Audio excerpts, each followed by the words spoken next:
What's going on, everybody? Welcome back to a very special Bachelorette recap of the Viall Files. I'm your host, Nick, and we have the team, Ellie, Amanda, and Chrissy with us, and a very fan favorite Bachelorette recapper, Dave Holmes. Thank you for having me. It's so nice to have you back. It's a pleasure. It's a pleasure. I'm feeling good. You're feeling good. You have notes. I have notes. We're excited about that.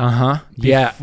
A lot to get into. We have so much to get into. Before we do, just a quick reminder: we do have the one and only Bachelorette Katie with us. What? Yeah. When? Tomorrow. Well, Wednesday. I don't know if you're listening to this on Monday or Tuesday. She will be. She'll be here tonight. So. We're gonna interview her tonight. Get it out on when it'll come out Wednesday morning. First thing. Okay. Am I gonna meet Katie? On the way out? No, she won't be here till tonight. But you're welcome to come back if you want to. Maybe I'll come back.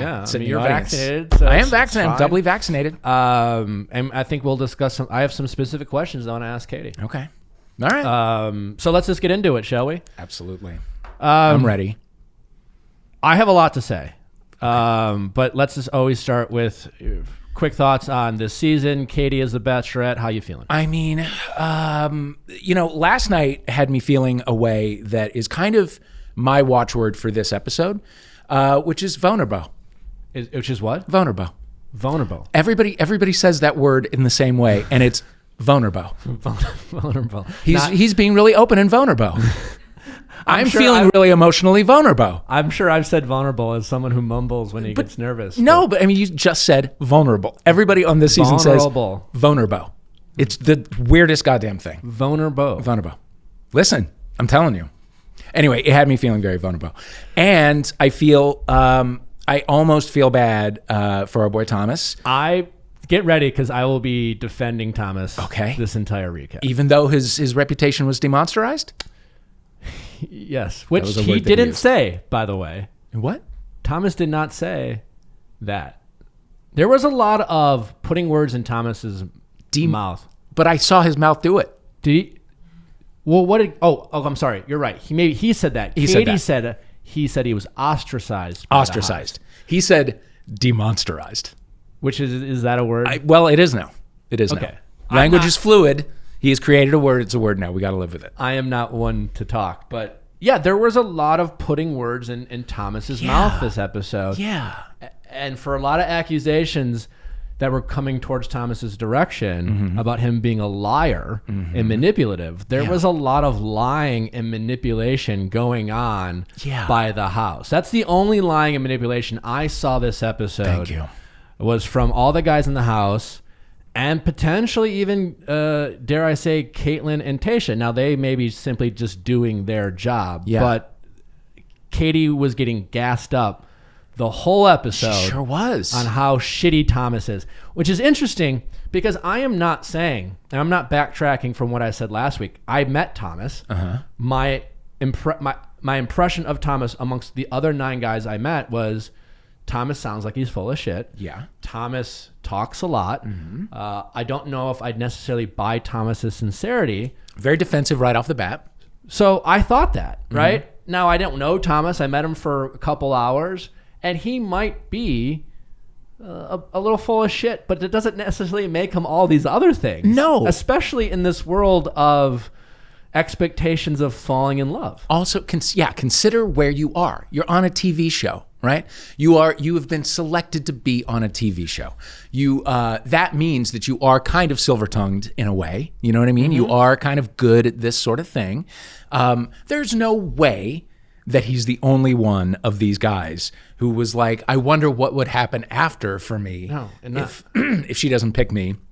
You're thinking about being a bachelor. You're thinking about going on Paradise, right? 100%. It's in the back of your mind. They all are. I remember when I was the Bachelor, that every time I'd send a girl home, they would immediately text a producer about Paradise. Really? Immediately. Within like less than a day.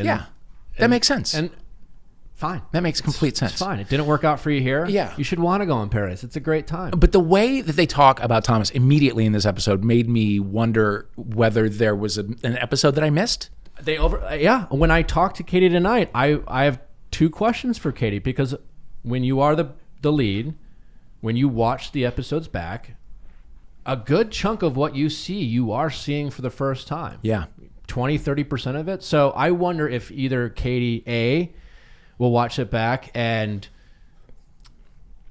wish she would have played things differently, knowing that these guys gassed her up a little bit, or are there things that happened with Thomas that we didn't get to see? Right. Did Thomas, take a bat to someone's kneecap while they were sleeping? Or, he was or steal someone's money, right? Or plant like drugs in one of their bags and try to get them. Like, did he do some really evil shit that they just didn't air? Didn't seem like it. Just seemed like he was a little full of himself and then honest when he was asked if he had. Yeah. So the episode opens up with Thomas jogging, and these guys are all talking shit, and then feeling his light, knowing his angles, running slowly, making sure they have lots of footage. Thomas' biggest crime, I think, is being good looking. Yeah. Handsome guy. And he does talk a lot. So he's talking to Courtney, who's lifting weights. I know a lot of bullshitters. I know a lot. Yeah. A lot of them have been on The Bachelor. Yeah. And I've never heard any of those people that I think of as bullshitters own that they often talk like politicians. Yes. And admit that they can do that sometimes. Right. And yet we heard Thomas pretty quickly be like, yeah, I fucking do that sometimes. And don't we all sometimes have bad habit? Like, I sometimes, when I get excited, will wait to speak rather than listen. My whole life. It's a bad habit I have. I try to work on it. When I get called out for it, I get really insecure and sometimes defensive, but I know I'm fucking guilty of it. And I'll be like, yeah, I fucking did that. Yeah. And when Thomas owned up to that, to me, it was like, it's almost like he's like, yeah, I fucking did it again. Yeah. Why do I fucking do that? Yeah. Nervous energy, maybe, I don't know. But I don't know a lot of people who own up to those things. And to me, that was another okay, there's Thomas. There's some honesty there. Did you? I wasn't listening to anything you said. I found, no, I'm kidding. He just admitted what everybody else is doing, but hypnotizing themselves into thinking is normal. You know what I mean? Which is talking in bites that are going to sound good and look good on TV. Yeah. He just handled it honestly. Yes. I think that's it. And I think Thomas, throughout the whole episode, even when he was talking to Katie, he was still guilty of saying things that I don't think they had a lot of credibility. Right. Like, where is this connection you so believe in, Thomas, when it comes to your connection with Katie? Now, when it came to his visit to her hotel room, then things got a little dicey. Then he was really just talking flowery language that meant nothing. And then the apology to her and the rest of the guys during the rose ceremony was very insincere. But you thought that was insincere? I do. Yeah, it was too many words to say too little. But I found myself at that point, especially at the end of the episode, just being like, this, I do know what it's like to feel ostracized by the house. When Thomas goes to Katie and says, I don't have a lot of friends in this house, that's not Thomas trying to manipulate Katie. That's a very vulnerable thing to admit. It's vulnerable. And it's vulnerable, yeah. In that environment, you don't want to, you see everyone broing out and best friends and be like, you guys fucking hate me. And you're just like, you asked me a question and I gave a very honest response. Right. I might be guilty for that thing I thought, no doubt, but yet everyone, the reaction from the house was as if it was absurd that any of them ever thought.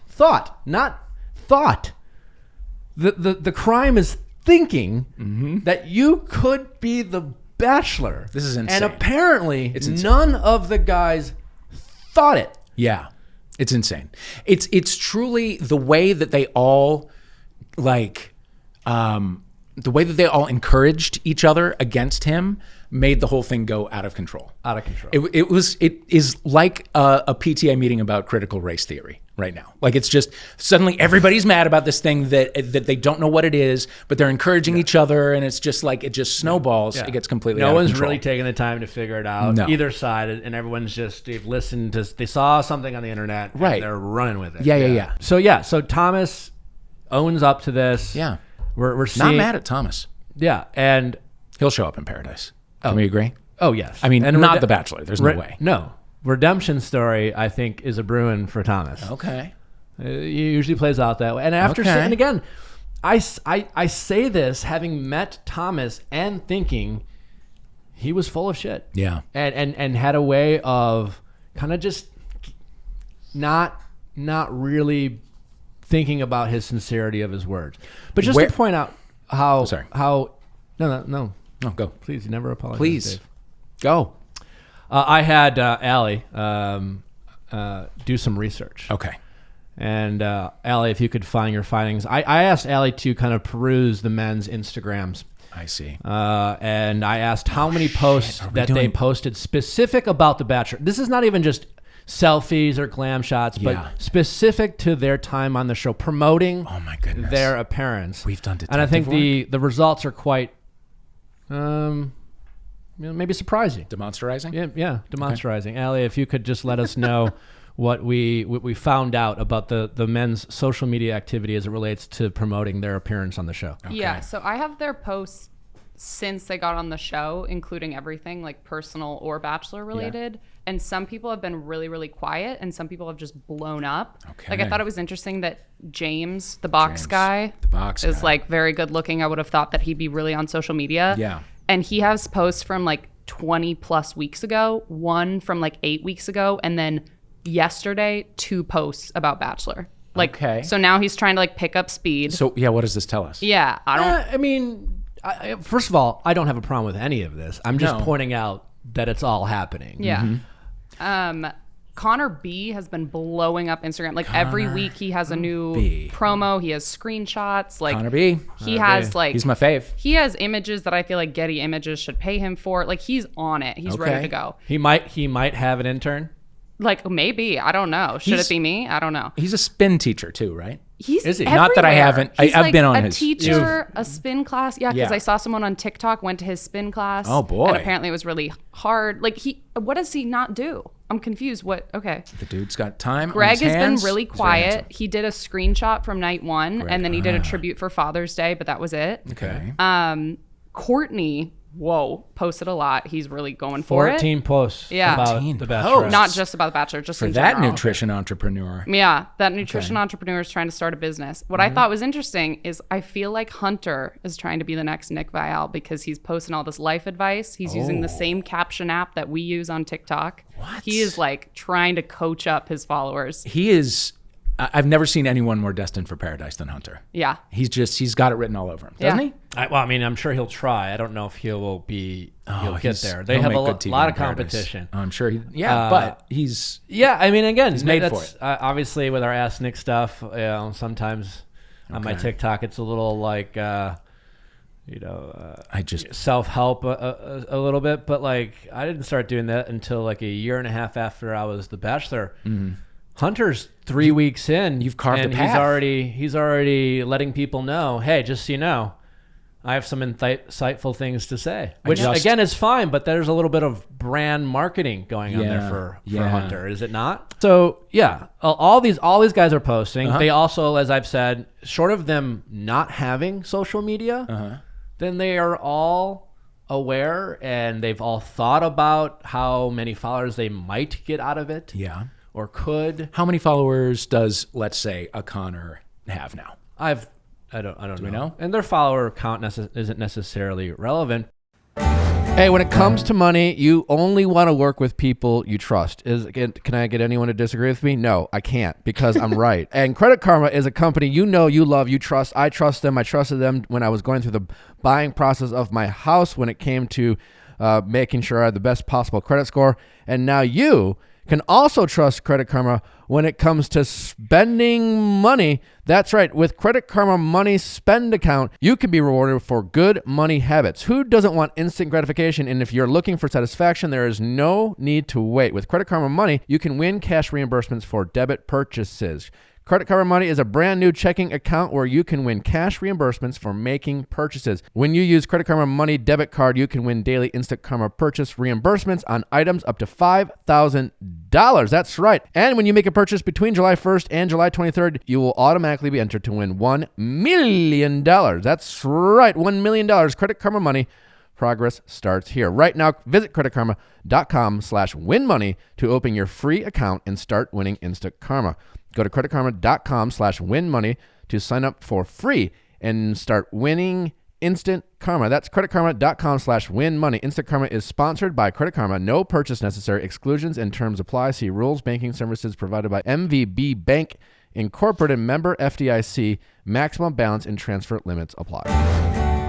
Michael. To me, go ahead, Ellie.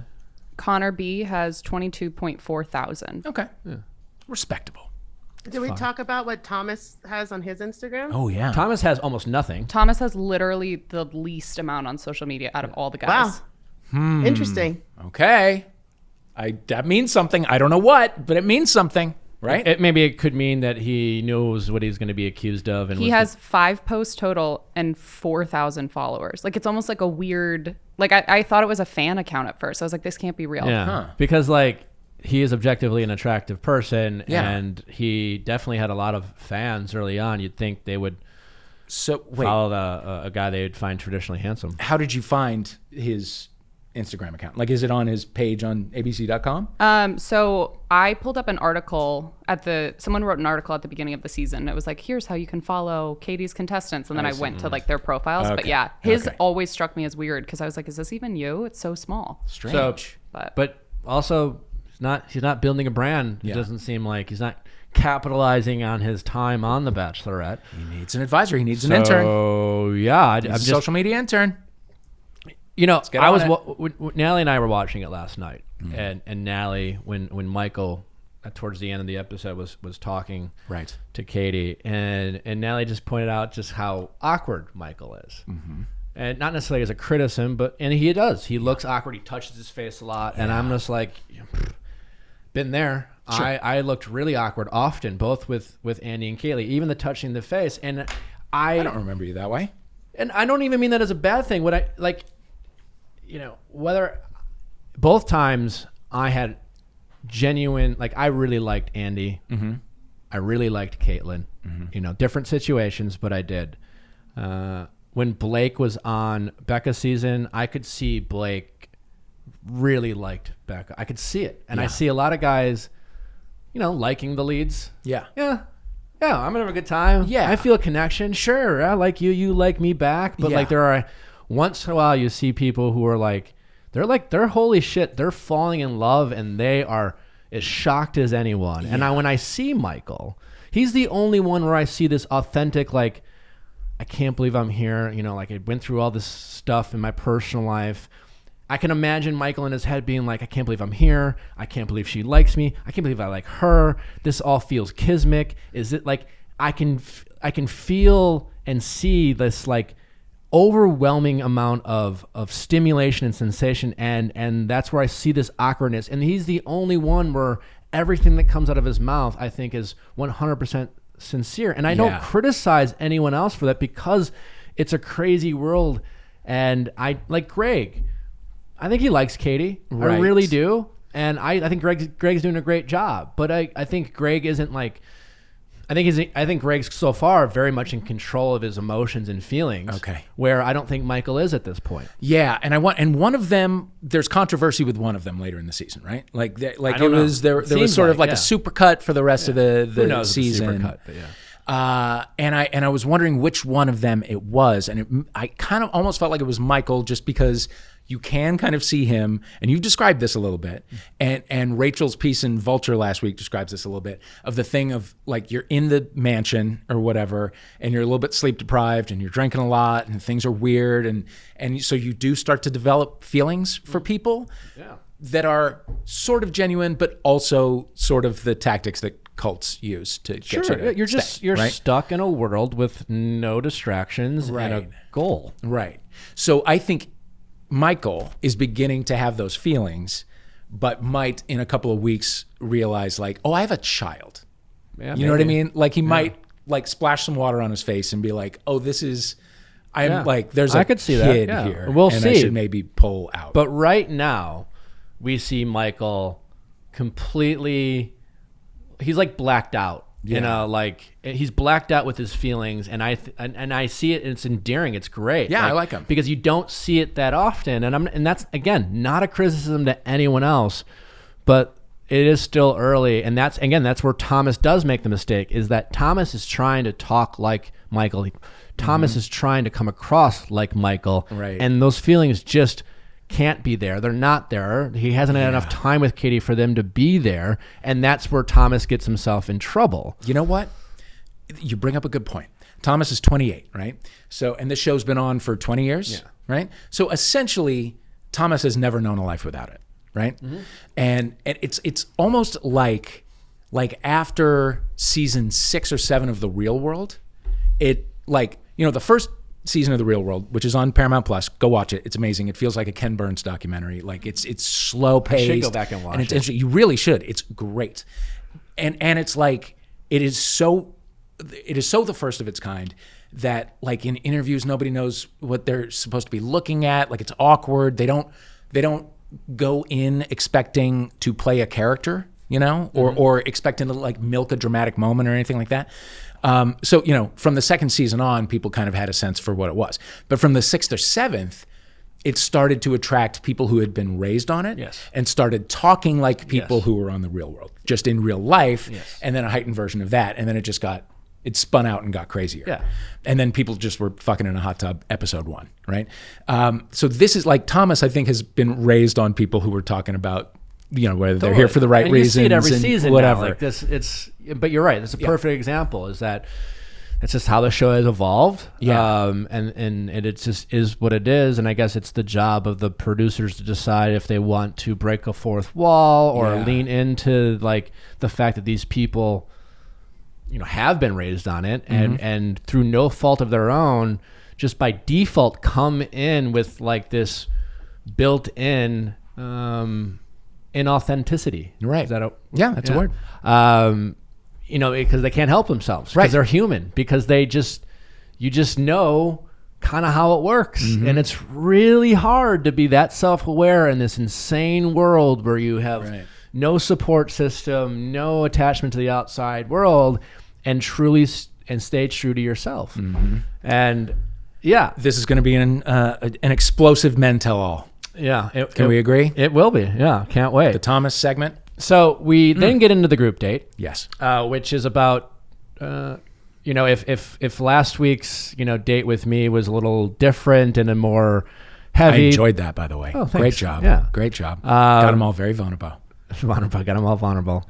They lightened it up, which I like. If you're going to get heavy, you got to get light, right? And not everything can be so heavy and intimate. But it was one of those classic obstacle course. Yeah. Obviously, a different version of it. Truth or Dare obstacle course. Yeah. Katie spends literally no time with any of them. She just watches the guys bro out. When you wonder why these guys all fall in love with each other and make friendships, because they spend all this time with each other and have like these fun kind of goofy things, regardless of what age they are, early 20s, mid 20s, early 30s, mid whatever. It's a very high school, college experience. And you go back to those kind of bonding moments you had with your friends that maybe some of them, like, quite honestly, haven't had in a while because they're just older, and it really connects you with your cast of people. When do you have an opportunity to take off work and do a Truth or Dare obstacle course with a bunch of strangers? You don't. It's rare. It's a rare opportunity.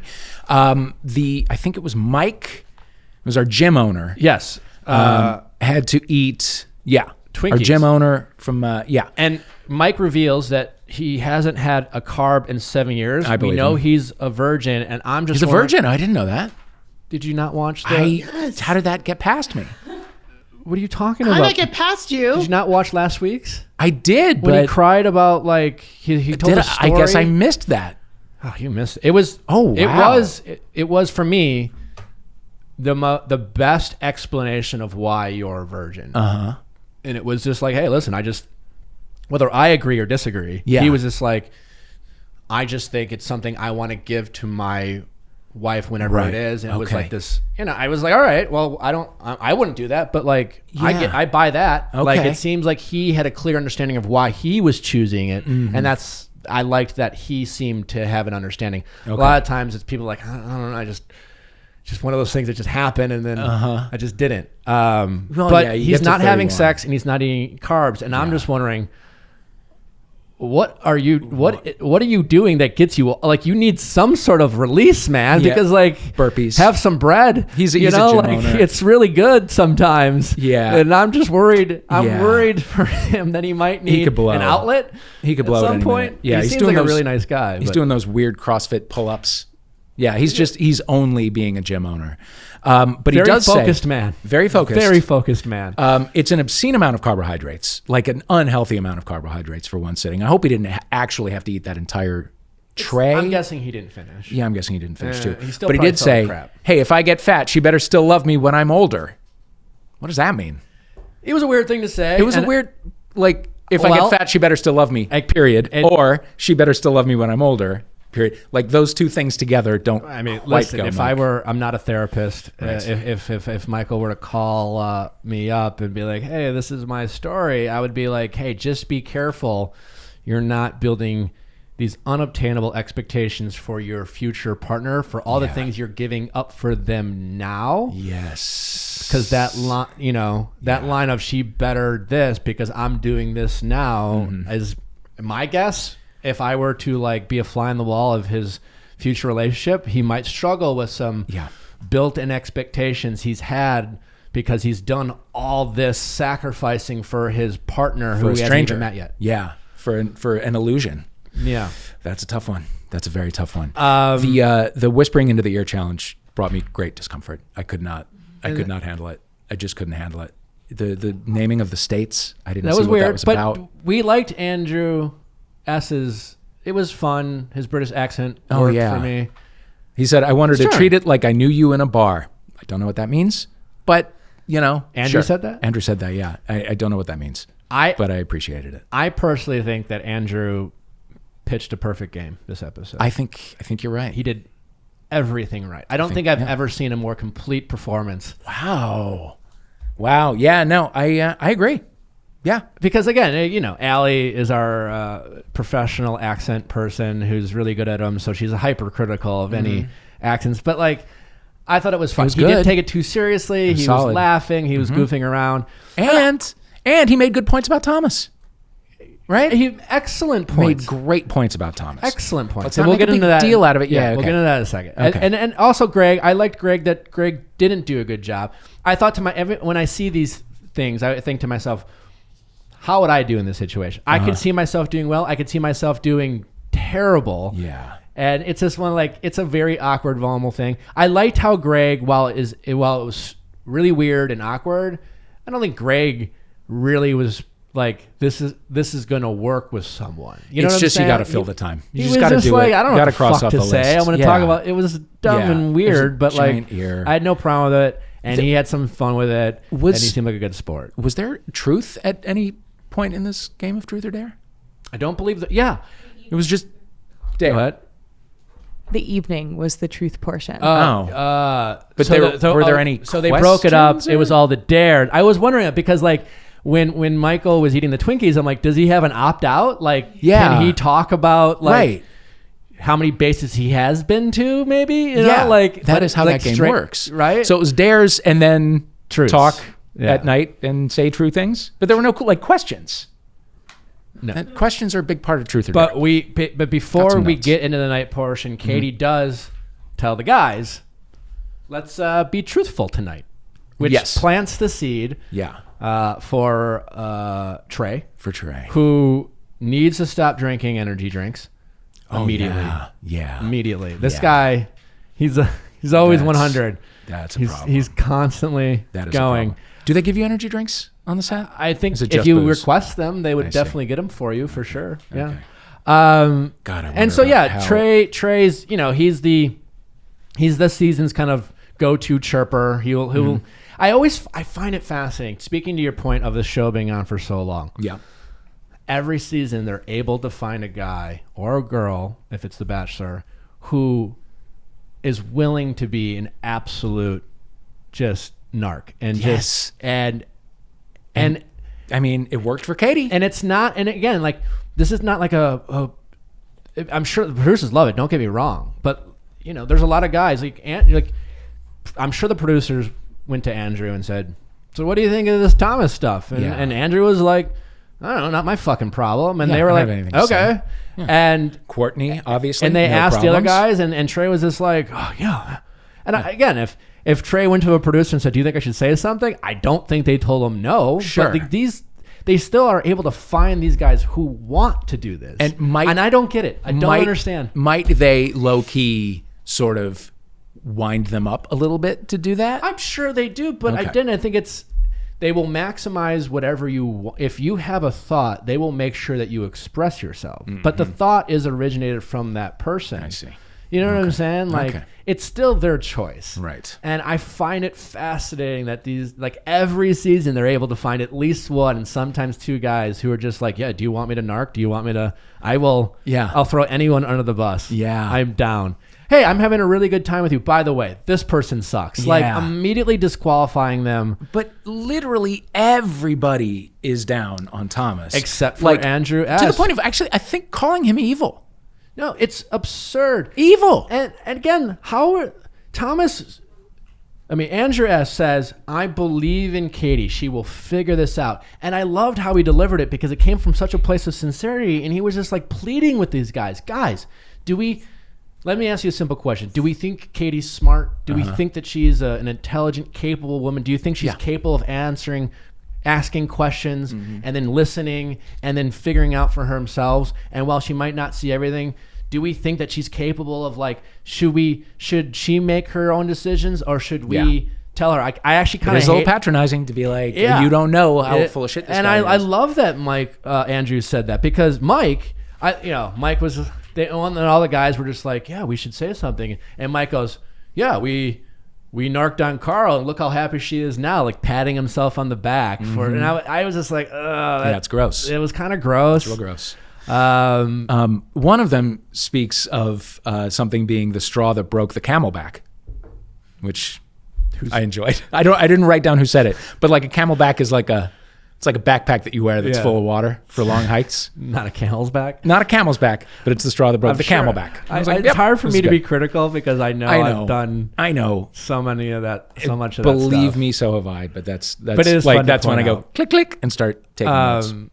But yeah, I'm vulnerable that way. I can't say enough about how well Andrew did. Andrew has the personality that I wish I had. Oh, now why do you say that? You have a lovely personality. I'm fine with my personality, and I love myself, and I have strengths and weaknesses. But like Andrew seems,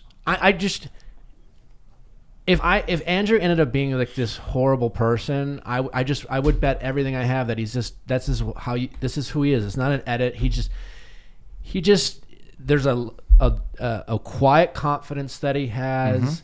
He knows how to have fun. He embraces the moment. He seems like he's a pretty present guy. He's an international pro football player. And he has all these reasons to have some, and I'm sure he has his shortcomings and whatever they are. But I was just so impressed by how. And then again, he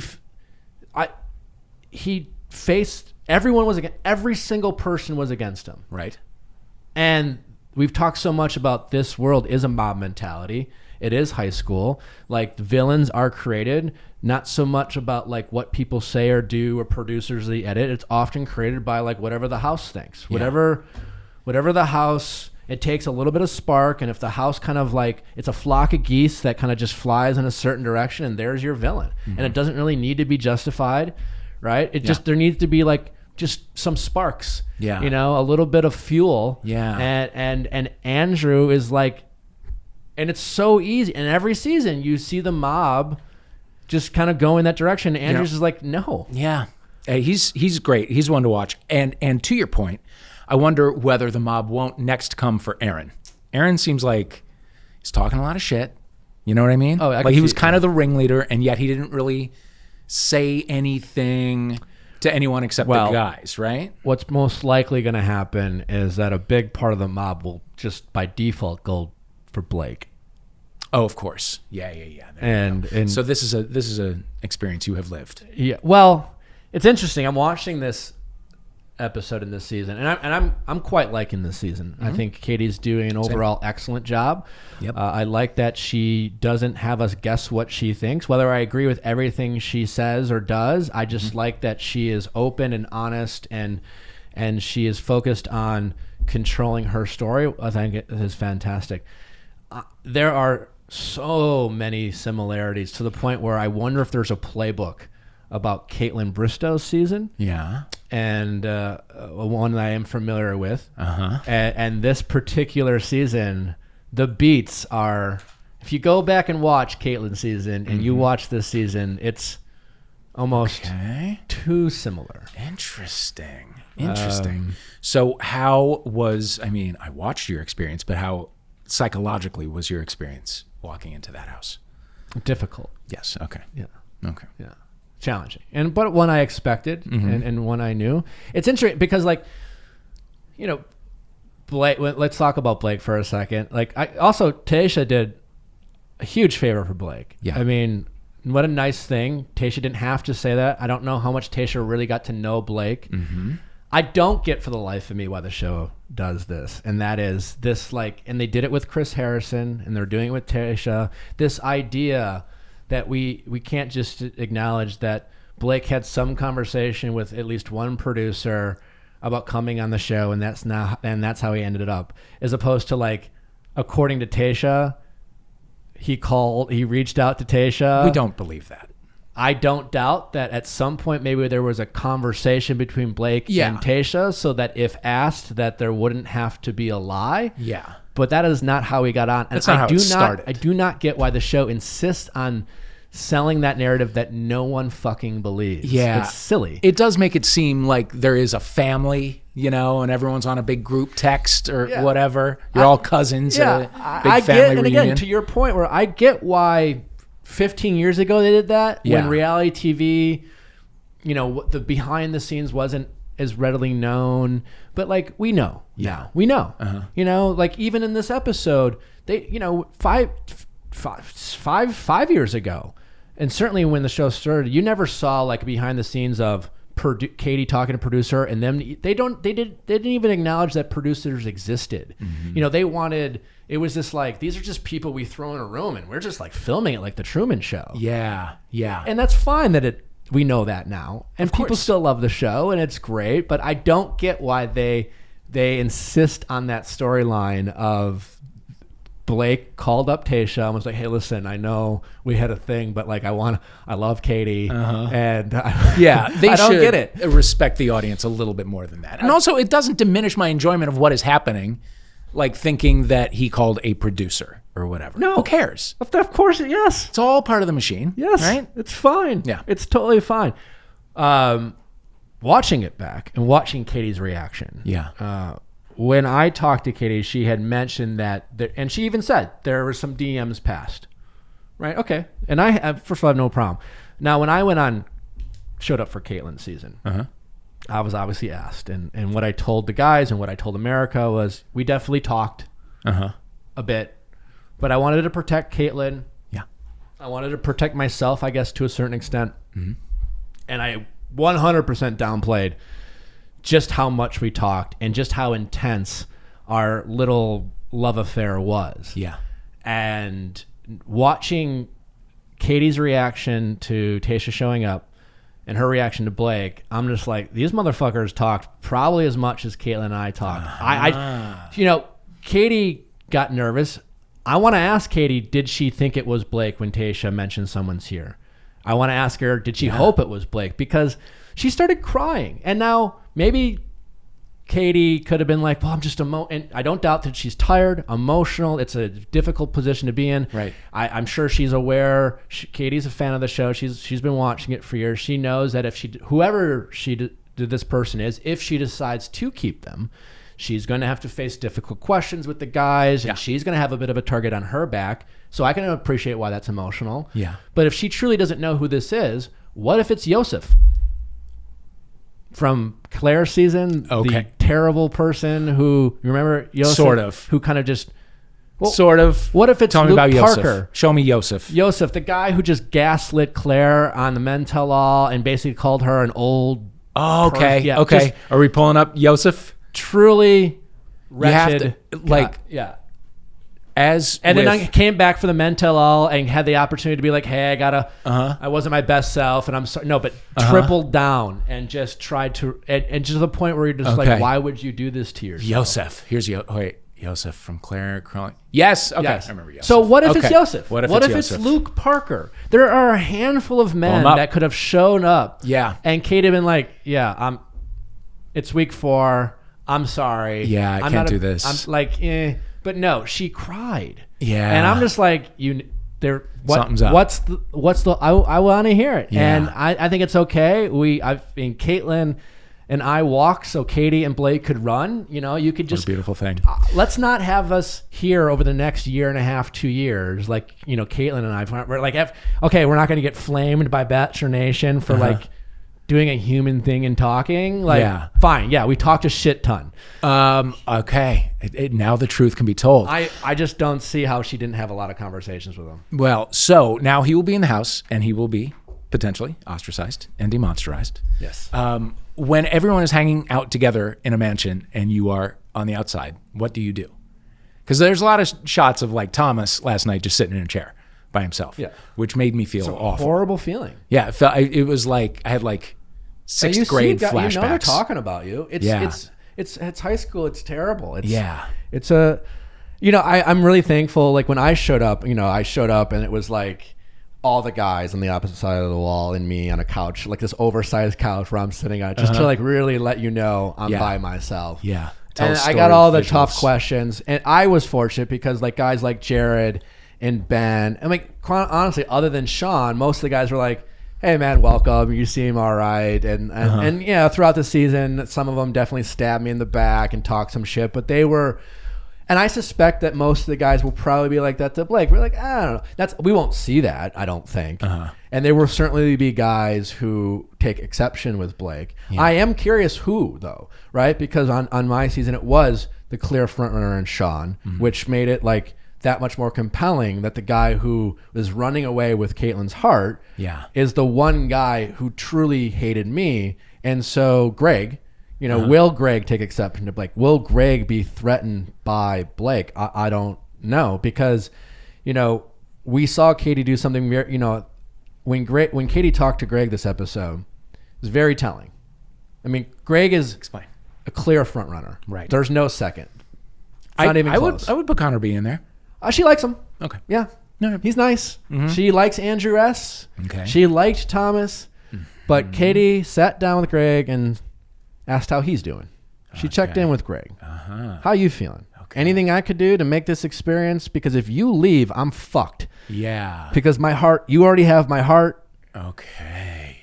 And if you go, your expert analysis, I'm going to freak out. Is truly. I've been there. I mean, it's a weird feeling because once your heart goes a certain direction, you start panicking. Right. About what if they leave? Yeah. What if they don't like me back? Oh my God, I'm the Bachelorette. I'm the Bachelor. I'm supposed to have all these people pursuing me. I'm supposed to have choices, and all I care about is one person liking me. Okay. It's a very terrifying feeling, and she's checking in with Greg. Now, again, she might be checking in with other guys we didn't get to see, but okay, wow, I had we not saw considered that at all. And if she only has a limited time with Greg, which she probably does, because Greg's first impression rose, first one-on-one. Right. Greg can't cannibalize all this time. It's a TV show. We need to get to all these other guys. Yeah. And if all Katie talks about with Greg, her front runner, is, are you okay? They're going to have to air that. Yeah. Oh, wow. Okay. These are things I had not considered at all. I thought he was a front runner, but I didn't. He, for me, did not emerge as the front runner. Yeah, I think he's. Okay. I think he's the guy, and I think Katie's already getting in her head about what happens if he leaves. I was in my head about Vanessa. I think other leads have been in their head about their front runners. Yeah. And they like other people. They really do. They feel a connection. I think Katie really likes Michael. Yeah. But not like Greg. Okay. So then what happens if he does? Well, then if Vanessa left, like, I don't know, I would have been like, how could I be sincere and get engaged to anyone else? Yeah. And I do believe that Katie wants to, like most leads, she's filming a TV show. She knows it. She's doing her job, but she wants this to be an authentic experience for her. Yeah. And I think that's where you run into some trouble. Wow. All right. Well, she kicked off a couple of people who I had my eye on. Who? Connor C. Hadn't seen a lot of personality from Connor C, but he's a handsome guy. He is. Yeah, he is a handsome guy. I was waiting to see more from him. And Christian, who, thank you. I heard a yes. Yes. Yes. Well, she's a Boston gal, and Okay. Well, Christian They was were head of probably from- McDonald's. Like she thought Christian was going to be a run for the next Bachelor. He looks like Judge Reinhold playing James Spader. Yes, It's wild. he does. He's just got he's got a lovely vibe about him. He's very handsome. He's like wholesome, but he also kind of comes off like he's drunk. I don't know. I liked him a lot. The Boston charm. Yeah, It's like yeah, rowdy Boston and charm. classy. Yes, at the same time. yeah. Yeah, for sure. You went to like a fancy school, but like you'll have a gin and tonic at 10 in the morning. He's Chuck Bass. I went to school with a lot of those people. Yeah, he has a Chuck Bass effect. Yeah, I like him a lot. Katie did not though. Yeah, that's a shame. That is a real shame. Yeah, and Connor C has he has a handsomeness that sneaks up on you. Yeah. He like a couple. You're just like, who is this pretty good looking guy? Yeah. Like why are we not seeing? He Former baseball player from Costa Mesa? That's a Yeah. catch. That's a catch, if you ask me. Yeah, he was. I was waiting to see more and never really did. Oh, well. I watched this episode twice. Was there not a one-on-one? This was the end of last episode, so we didn't get a No. rose Yeah, there ceremony. was So we no saw the one-on-one. first group date and the one-on-one last episode. No, and this because episode we saw the second of how group it date. rolled from the opening with the Yeah, I didn't thing think to so. the group I date didn't to think this. thought Yeah, about it'll that. be next week. So With let's who? just, Or we don't know yet? we don't know yet. We don't let's know wrap yet. There's let's no wrap date up yet. the group. So in class, like, here's how I classify roses. Mm-hmm.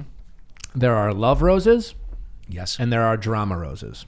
Okay. Now, almost all one-on-one roses are love roses.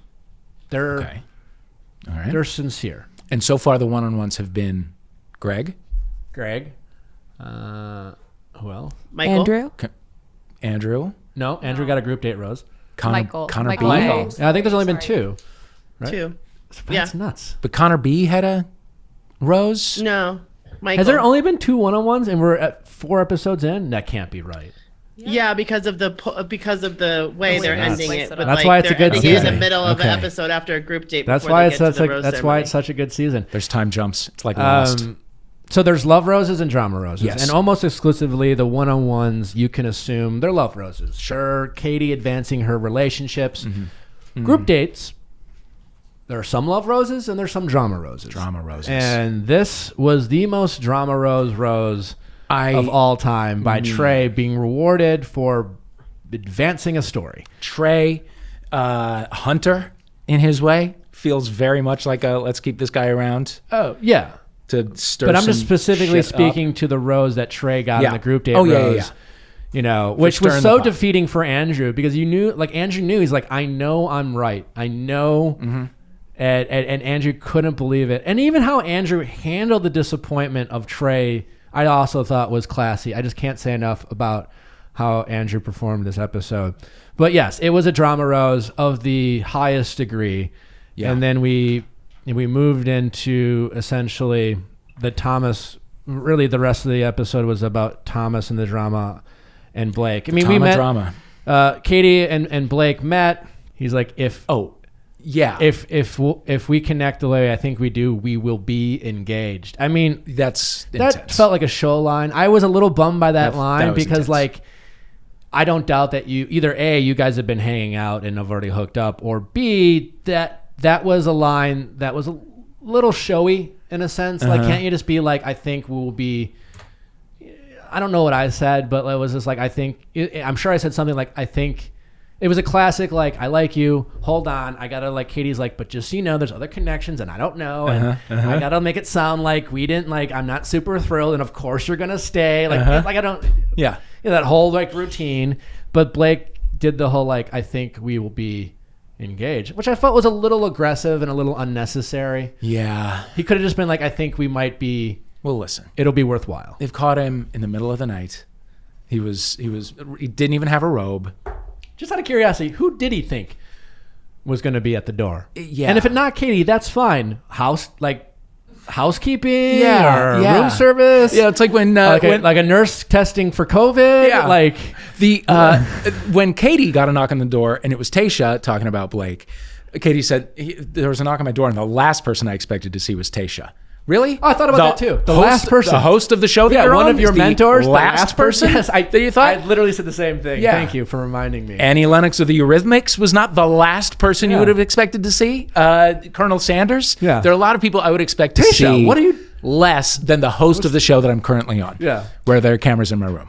Not the best acting on Katie's Not part, great, but you know not what? great, It's not great. It's not supposed to be Not great. her thing. She's here to be Listen, authentic. she's here to love. She's here to love. Yeah, great point. Okay. So, I mean, obviously, a dramatic moment, perhaps the most dramatic rose ceremony ever, when she has one rose left and she calls Thomas. Did you People lose their minds. like how Katie handled that? Not at all. Neither did I. No, not at all. I hated it. Yeah. I'm going to ask Katie about it. Yeah. I love Katie as a Bachelorette. I think she's doing an excellent job. Yeah. It felt unnecessary and mean. She said, And mean. she Call him a said, liar. Thomas, you told me things I wanted to hear. So did True everyone else. statement. I can stand by that. I understand how she felt that. Sure. Justified thing to say. Yes. What I learned about you tonight is you're selfish. Maybe. You could accuse him of admitting that, like, I'm here for my relationship with Katie. I guess if I have to be honest, I'm going to focus on my relationship with Katie more than I'm going to be concerned about your relationship with Katie. So, yeah, we can accuse Thomas of being selfish. Unkind. Where's that coming from? seemed Because I perfectly met nice. Thomas, and while I thought he was full of shit, he literally told me that he loved me on Andy's season of The Bachelorette. Very kind thing to say. Yes. Total full of shit. Yeah. But So what? kind. You'll like him forever. Yeah. Yeah. When people say And- they voted for me on MTV, Yeah. I'm like, you're great. And a I don't care if liar. you've committed murder. You're great. A liar. I don't understand the lying part. Yeah. He might be guilty of coming on to be a Bachelor. He might, but like he's the only one who didn't lie this episode. Yes. In fact, when Katie asked him, well, I heard this whole Bachelor thing. Thomas said verbatim what he said in the group session that I was there, what he said to the guys.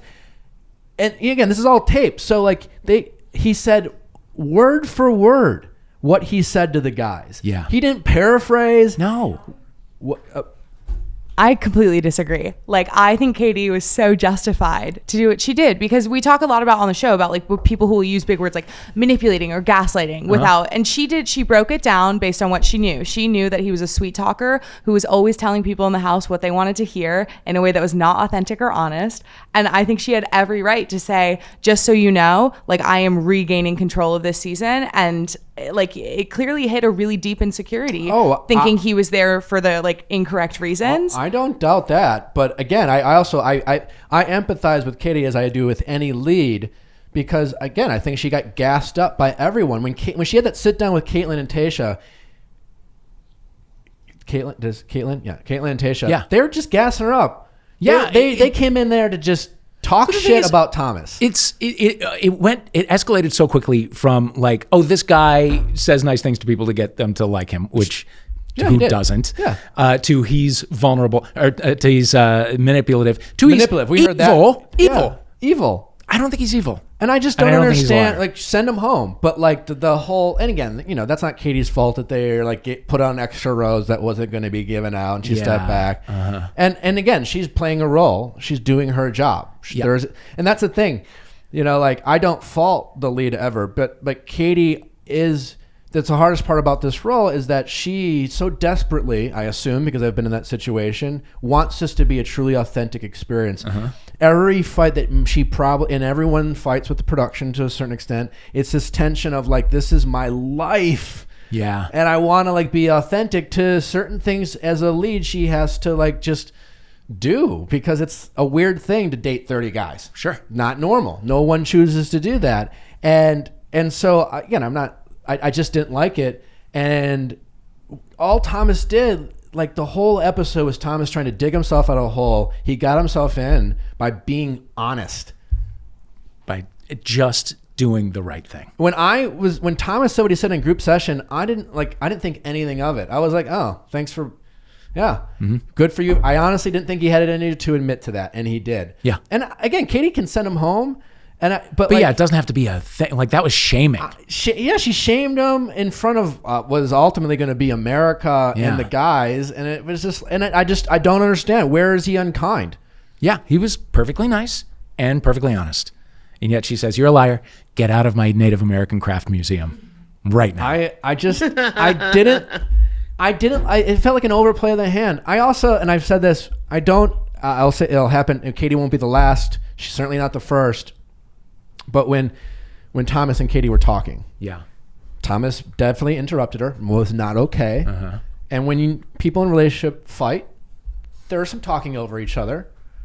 I don't like it when the Bachelorette scolds the guys, when she's let me talk, and she, didn't scream at him, but raised her voice a bit, talk to him like not necessarily her equal, but talk to her like, I'm the Bachelorette, and you don't do that. Again, she won't be the last. It's just not my favorite.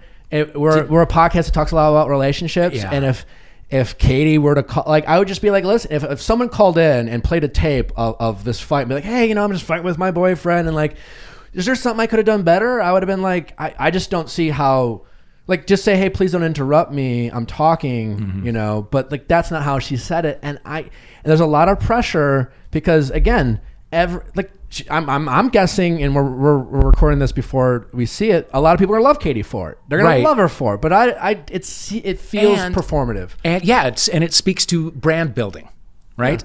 Like, hey, I'm I stand up for myself, and I don't take any shit from the Thomases of the world and that kind of thing. And so when I graduate to my own show after this is over, which she of course is thinking about, right? That doesn't mean that she's not there for the right reasons. You're just thinking about what comes next. Of course. Yeah. Yes. Did you have to scold anybody on your season? I don't recall. Well, that's the other thing, right? If any Bachelor ever talked to a girl like that, they would be crucified by National, and rightfully so. Yeah. I don't think anyone should talk to their partner that way. Yeah. In this kind of condescending, I'm the boss. Yeah. I mean, this is about a show about relationships, and so that's the hard part. And it's not realistic and is a silly TV show, but all these relationships are supposed to be 50-50. Right. Well, unless you're Mike, who thinks it's supposed to be 100-100, which is what he's trying to say is that you're supposed to do 100% of your half, but sure. You're supposed to have a double relationship at all time. Yeah. Twice a relationship. And so it's just the point of, I don't love it. And again, no, I'm not criticizing Katie specifically.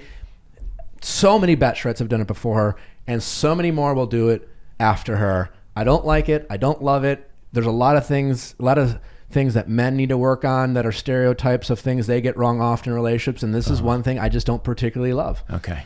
This hits you deeply. I think we need to try to, again, it's about respect. If you're, and at this point, I get where Katie's coming from, because she, at this point, she's probably angry. Yeah. I know when I was there, it was clear she liked Thomas. Mm-hmm. And Thomas was giving all this attention and validation. And only to hear about you're being lied and manipulated by someone, I would be mad. Sure. So I get where Katie's coming from. Again, I think so much of what Katie is finding out, she's hearing through third party. When the Bachelor or Bachelorette watches the show back, they're finding a lot of new information.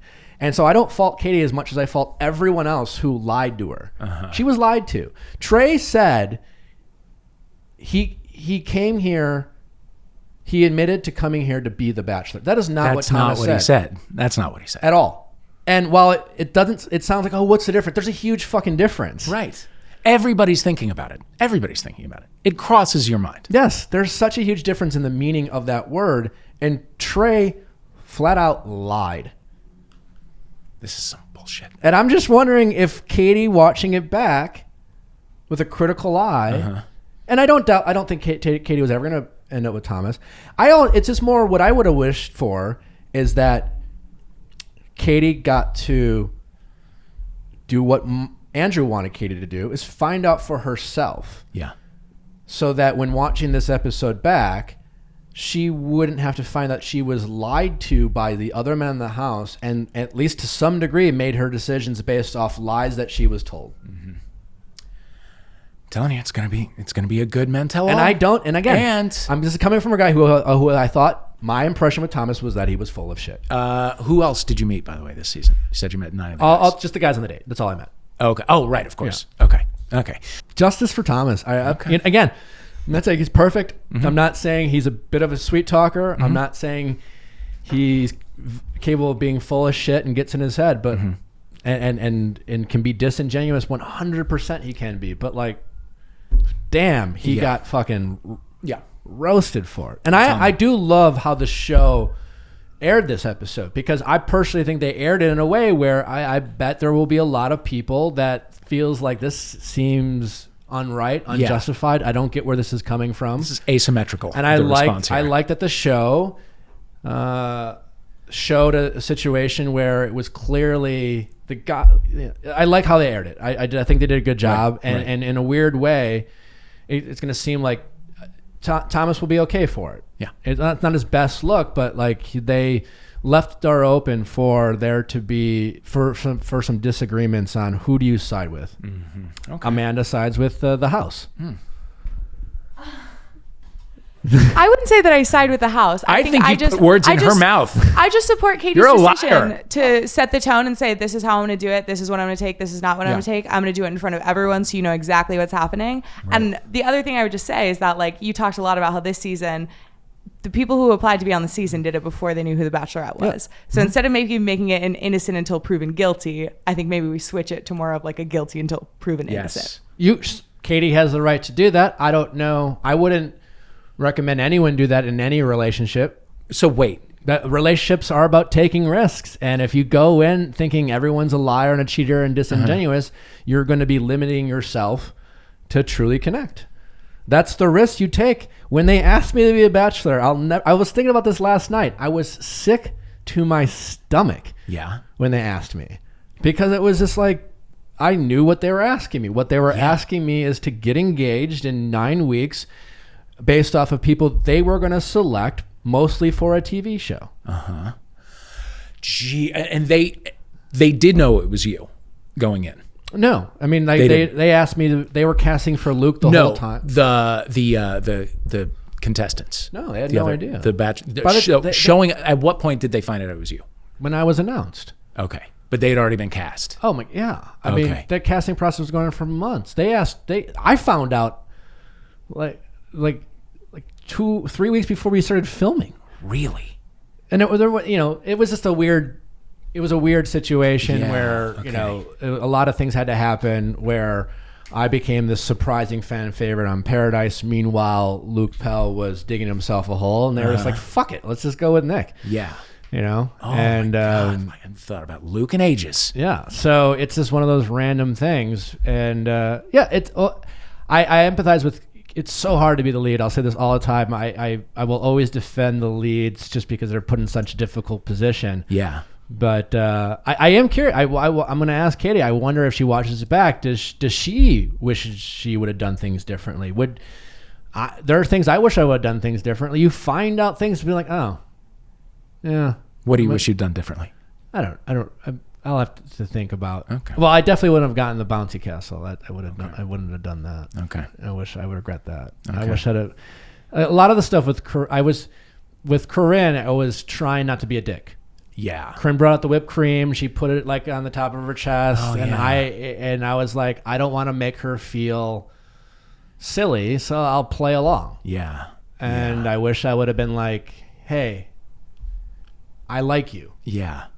Let's not bounce. Let's not, but it's a fine line. How do you, I don't know how I would have, so like little stuff like that. I mean, it's slightly different than what I'm talking about, right. But you find out things in the house of drama going on, I mean, some of the drama that happened on my season, like there was fights between Vanessa and Rachel that we never got to see. Okay. But I found that out after filming. Okay. I didn't know about that stuff. Interesting. And you also know who's in Paradise right now. I know I've heard some rumors. You know, I will we tell won't say you anything. everything Can I know we- when we can get done. Can we? Am I warm? Am I getting warm? Nobody can see. Am I warm? I don't know if he's there. Okay. I don't. Okay. I doubt he's there. I mean, all Really? these guys who are going home now are combination of Katie's not into them, and they're not adding any value. Not any value. I mean, again, Trey is adding value. Yes, he is. He's getting roses. I don't think Katie's into Trey. Okay. You know, So Trey in Paradise is what you're saying? Maybe.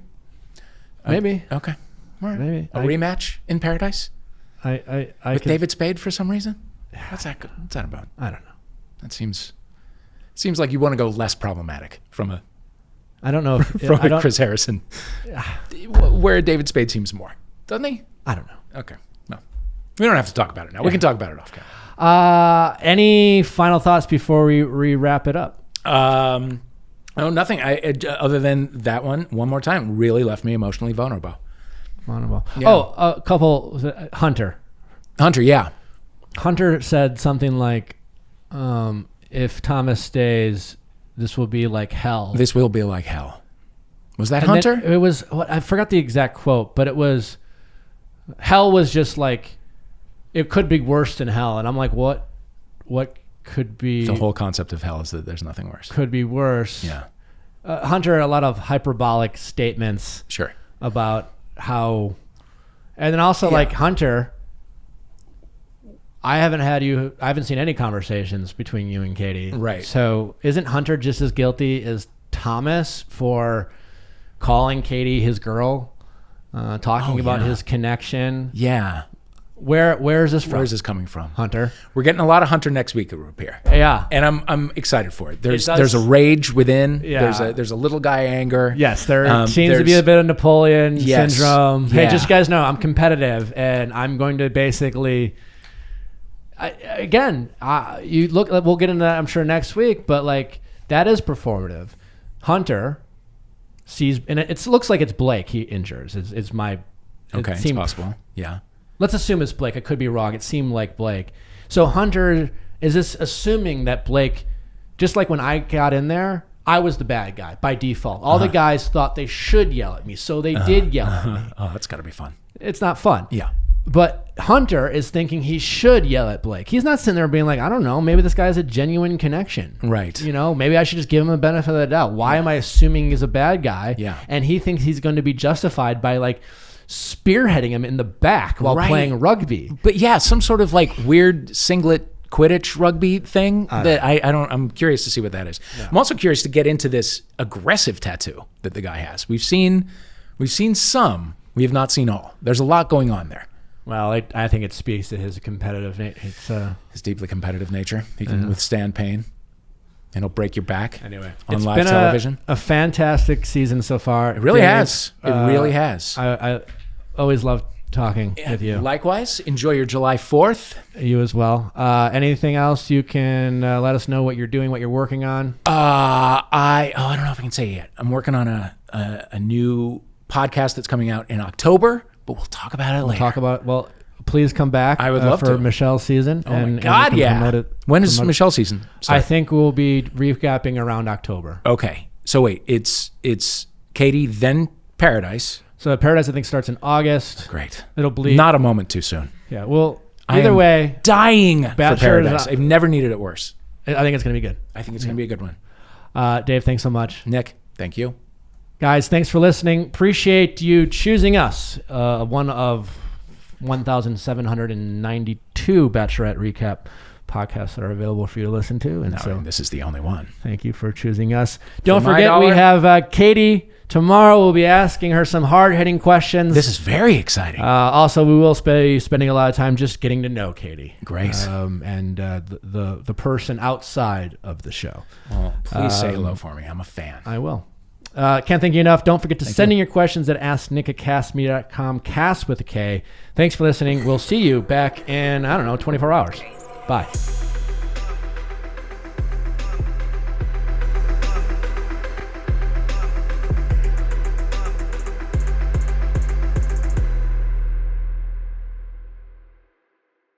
Hey guys, thanks for watching. But before you go, make sure you like, subscribe, and ring that bell so you don't miss any future videos, like our Mondays Ask Nick, especially if you're looking for some relationship stories and relationship advice, as well as our Wednesday interviews with your favorite celebrities and experts. See you next time.